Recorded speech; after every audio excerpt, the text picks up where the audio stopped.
Hoy nos metemos de lleno en un tema de esos de siempre, de los grandes. Cómo construir una vida, pues eso, feliz y con éxito. Casi nada. Casi nada, sí. Pero lo vamos a hacer desde un ángulo que, la verdad, es bastante inesperado. Sí, muy de otra época. Totalmente. La fuente que tenemos entre manos es un librito muy pequeño de 1913. Se llama Cimientos para la felicidad y el éxito, de un autor llamado James Allen. Un autor de la corriente del nuevo pensamiento, muy de principios del siglo XX. Exacto.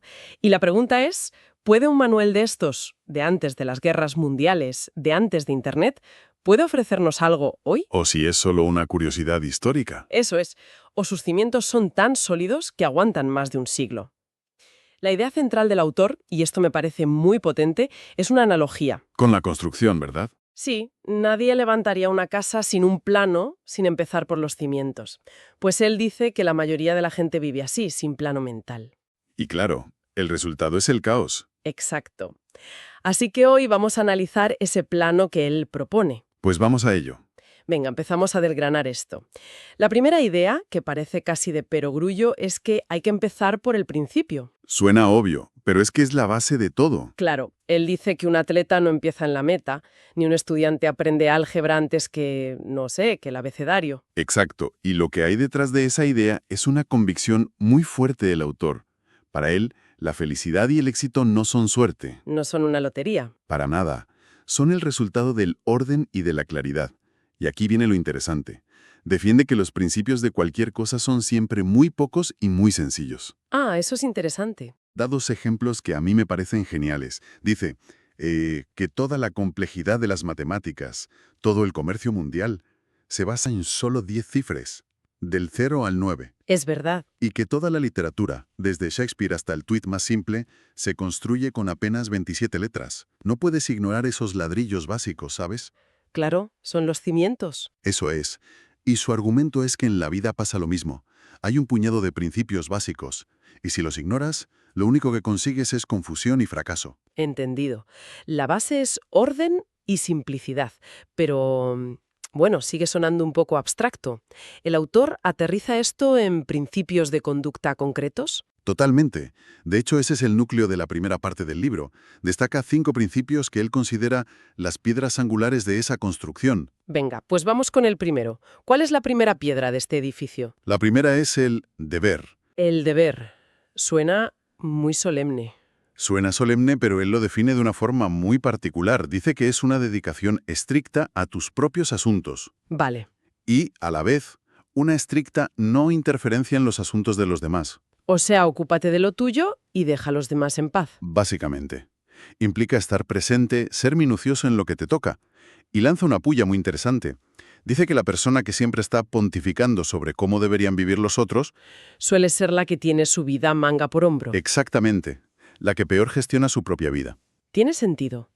Vale. El segundo principio imagino que irá por la misma línea de integridad. Sí, es la honestidad. Pero su concepto va mucho más allá de no robar, ¿sabes? O de no mentir. ¿A qué se refiere entonces? Para Allen, la honestidad es la ausencia total de engaño, ya sea con la palabra, con un gesto, incluso con una mirada. Es una transparencia radical. Decir lo que piensas y pensar lo que dices. Justo eso. Y según él, esta es la única base para construir una reputación sólida, que es el verdadero capital de cualquiera. Suena bien en teoría, pero, a ver, es realista. La sinceridad total a veces puede ser hasta cruel. Es una buena pregunta. El texto se centra más en la integridad interna que en las normas sociales. Me explico. Sí, No habla tanto de si debes decirle a alguien que no te gusta su peinado, sino de no actuar con doblez. La idea es que el engaño, por pequeño que sea, te corrompe por dentro. Debilita tu estructura. entiendo. Es un principio no negociable para él. Exacto. Una postura de máximos. De acuerdo. ¿Cuál es el tercer principio? Pero lo que propone Allen es mucho más. Radical, ¿no? A mí me ha sorprendido mucho. Sí, no habla de la cartera, habla de gestionar tu energía vital. Es casi como un concepto de biohacking de 1913. Totalmente. Explícalo un poco más. Para él, saber administrar el dinero es solo el primer paso. La verdadera economía es la conservación de la vitalidad. de la energía física y mental. Eso es. Esto significa evitar activamente los hábitos que te agotan, la mala alimentación, la falta de sueño, las discusiones inútiles. El exceso de todo. Exacto. Es un concepto de no malgastar tu fuerza vital en cosas que no construyen nada. Y me parece brillante cómo conecta este principio con el siguiente, que es la generosidad. Que parecen opuestos. A primera vista, sí. Economizar por un lado, dar por el otro. Vacío no puedes dar nada. Exacto. Si malgastas tu tiempo, tu energía, tu dinero, estás hueco. La verdadera generosidad no es solo dar dinero. De hecho, para él lo más valioso es dar pensamientos amables, actos de buena voluntad, simpatía. Incluso a la gente que te Critica, incluso a ellos. Y para poder dar todo eso, primero tienes que haberlo cultivado y conservado dentro de ti. tiene toda la lógica del mundo. Y nos queda un quinto principio, Sí, el que él considera el pilar maestro, el más importante de todos, el autocontrol. el autocontrol. Sostiene que su ausencia es la causa directa de la mayoría de fracasos. Lo describe como un naufragio vital, vamos. Pone un ejemplo muy gráfico, ¿no? Sí, el de un empresario que pierde los estribos con un cliente por una tontería. Uf, Pues dice que, por esa simple falta de control, está sentando las bases de su propio fracaso. Porque del autocontrol nacen la paciencia, la calma, la amabilidad. la firmeza de carácter. Todo. Sin él, lo demás se tambalea. Esa frase duele un poco porque creo que todos hemos estado ahí alguna vez, en un lado u otro. Desde luego. Es un recordatorio muy directo de cómo un momento de descontrol puede deshacer mucho trabajo. Exacto. Es la idea de que la fuerza real no es la explosión, sino la contención. Vale. Tenemos los 5 principios: deber, honestidad, economía, generosidad y autocontrol. Son como los materiales de construcción, Los ladrillos, sí. pero ¿cómo se usan? ¿Nos da el libro alguna pista sobre el método? ¿Sobre cómo unir estas piezas en el día a día? Por supuesto. Ese es el siguiente capítulo de su plano. Lo llama métodos sólidos. Métodos sólidos. El método es lo que convierte esos principios, que son abstractos, en una acción armoniosa. La metáfora que usa es muy visual. Es la diferencia entre tener un montón de madera, clavos y tejas por el suelo. Y tener una casa bien construida. Eso es. La vida sin método es ese montón desordenado. La vida con método es una estructura que funciona. Y supongo que no habla de métodos complejos de productividad tipo GTD ni nada de eso. Para nada. Mucho más básico.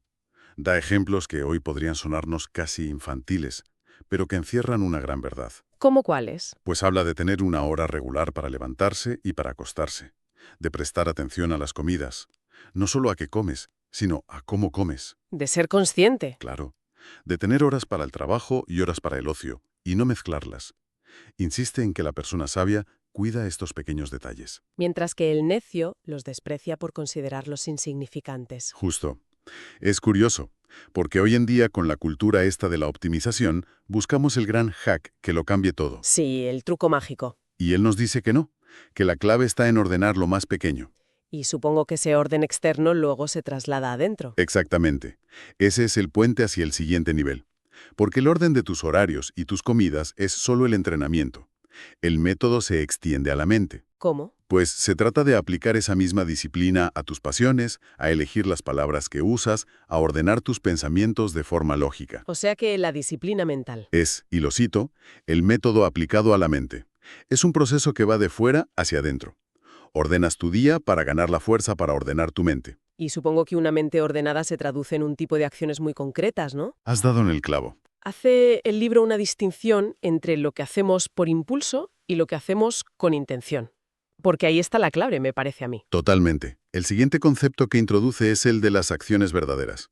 Y plantea justo esa distinción, ¿Y cómo las diferencia? con criterios muy claros. Las acciones falsas, dice, son las que nacen pensando solo en la felicidad propia, ignorando la de los demás. Acciones egoístas. Egoístas. Y que suelen surgir de emociones violentas, la ira, la envidia, el resentimiento. Y, muy importante, a menudo necesitan ser ocultadas. Porque en el fondo sabes que no están bien. Correcto. En cambio, las acciones verdaderas nacen de la consideración por los demás, de la razón serena, del pensamiento calmado. Y por lo tanto no tienen nada que ocultar. Nada. Pueden salir a la luz del día sin miedo. Hay una frase en esta parte del libro que me ha dejado, noqueada.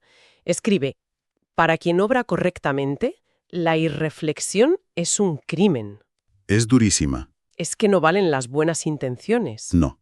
Desmonta por completo la excusa del «lo hice con la mejor de las intenciones». Cita el famoso dicho de que el camino al infierno está empedrado de buenas intenciones. A recalcar que un acto sin pensar, por muy buena que sea la intención, puede causar un daño enorme. Y si eso ocurre, la única respuesta válida no es excusarse, sino aprender de la experiencia para ser más reflexivo la próxima vez. La acción verdadera no solo es bien intencionada, es bien pensada. Hemos pasado de los cimientos, que son los principios, a la estructura, los métodos, y a lo que hacemos con ella, las acciones. El edificio va tomando forma. ¿Ya casi está? ¿Cuál sería el último elemento clave de esta construcción? El último pilar que analiza es fundamental, porque conecta nuestro mundo interior con el exterior de la forma más directa. La palabra. El habla veraz. El habla veraz. Exacto. Y lo describe como el principio de toda sinceridad y toda sabiduría. Y por lo que he leído, su postura aquí es bastante radical. Es inflexible. Afirma que es imposible alcanzar la más mínima lucidez o paz mental mientras se practique la mentira o peor, la maledicencia. La crítica, el cotilleo. Eso es. Sostiene que nacen directamente del egoísmo y del odio, y que mantienen la mente en una oscuridad total. Dice algo muy interesante, ¿El qué? que la persona que miente o calumnia siempre se autoconvence de que lo que hace es necesario o justo. Lo cual demuestra su propia confusión. Exacto. Centrémonos en la calumnia, que es un tema que, por desgracia, no pasa de moda. El libro describe su ciclo de vida de una forma que parece escrita ayer. Totalmente. Lo desmenuza paso a paso. A menudo dice, empieza con un malentendido. Alguien se siente ofendido, Con o sin razón. con o sin razón. Lleno de indignación va a contárselo a un tercero, pero al hacerlo sus emociones le hacen exagerar. Claro, lo adorna. Lo adorna, lo agranda. La persona que escucha, sin verificar nada, se cree esa versión distorsionada y la pasa a un cuarto, añadiendo un poco más de su propia cosecha. Y en cuestión de horas, una tontería se ha convertido en un monstruo. Un monstruo que no tiene nada que ver con la realidad. Y esto en la era de las redes sociales, donde un rumor se hace viral en minutos. Es exponencialmente más peligroso. Exacto. Pero Allen introduce un matiz que es crucial y que a menudo olvidamos. Dice que la calumnia necesita dos partes para funcionar. Quien la emite y... ¿Y quién la escucha? El calumniador no tiene poder sin un oyente receptivo.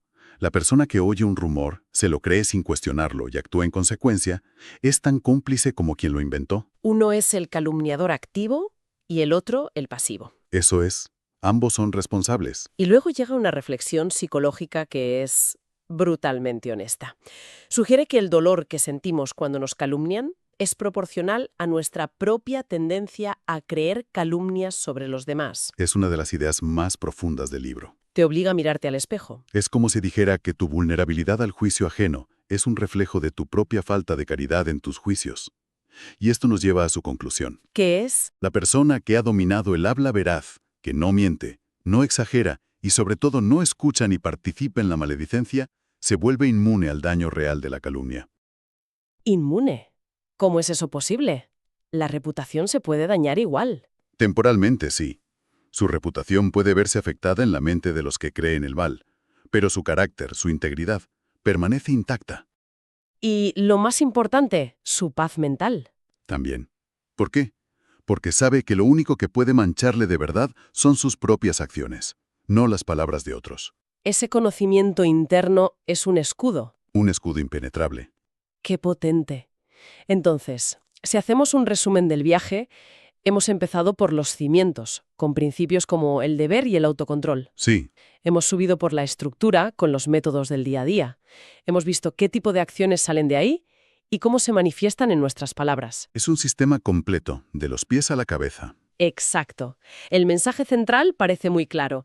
La felicidad y el éxito no son destinos que uno encuentra por suerte. Son edificios que se construyen, ladrillo a ladrillo, con intención, con método, con disciplina. Y la obra empieza en los detalles más pequeños de cada día. No hay atajos. No hay atajos. Lo que nos devuelve a la pregunta del principio. Allen escribió que quien domina estos principios se convierte en un maestro de la vida. Y eso nos deja con una reflexión final. A ver, En una época de life hacks, de buscar el atajo, la solución rápida para todo, ¿Qué valor o quizá qué desafío podría tener para alguien hoy adoptar un enfoque tan deliberado, tan paciente y tan enfocado en el interior para construir la propia vida?